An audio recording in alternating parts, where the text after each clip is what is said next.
Hello friends, আসসালামু আলাইকুম। আপনাদেরকে আমার আফরিন কিচেনে অনেক স্বাগত জানাই। আজ আমি বানাতে চলেছি চিকেন পাকোড়া। দেখুন ভিতরটা কি সুন্দরভাবে সেদ্ধ হয়েছে আর ক্রিস্পিও হয়েছে। তাহলে চলেন চিকেন পাকোড়াটা শুরু করা যাক। প্রথমে আমি চিকেনটাকে খুব ভালোভাবে ধুয়ে নিয়েছি। ধুয়ে একটা বাটির মধ্যে রেখে দিই।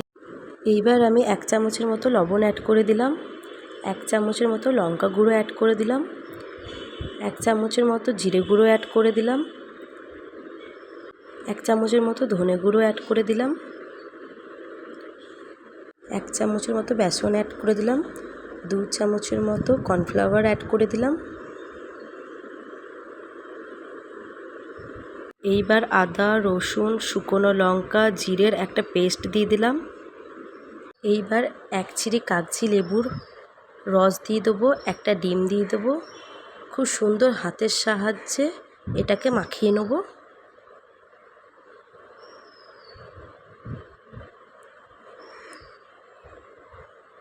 দেখেন আমার মাখানোটা খুব সুন্দরভাবে হয়ে গিয়েছে।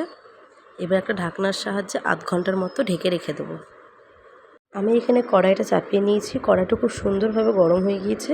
এবার এখানে আমি তেল অ্যাড করে দিলাম। তেলটাও খুব সুন্দরভাবে গরম হয়ে গেলে আমি এক এক করে চিকেনগুলো ছেড়ে দেবো। তেলটা খুব সুন্দরভাবে গরম হয়ে গিয়েছে। চিকেনগুলো এক এক করে ছেড়ে দিয়েছি। এইবার পাকোড়াগুলো খুব ভালোভাবে উল্টিয়ে নেব, যেন দুদিকটাই খুব সুন্দরভাবে লাল হয়ে যায়। দেখুন কি সুন্দর আমার পাকোড়াটা লাল হয়ে গিয়েছে। এবার এক এক করে ছেঁকে নেব পাকোড়াগুলো। খুব সুন্দরভাবে আমার ছাঁকাও হয়ে গিয়েছে। দেখুন খুব সুন্দর ক্রিস্পি খেতে হয়েছে। আপনারাও চাইলে বাড়িতে ট্রাই করতে পারেন। নেক্সট ভিডিওতে দেখা হচ্ছে।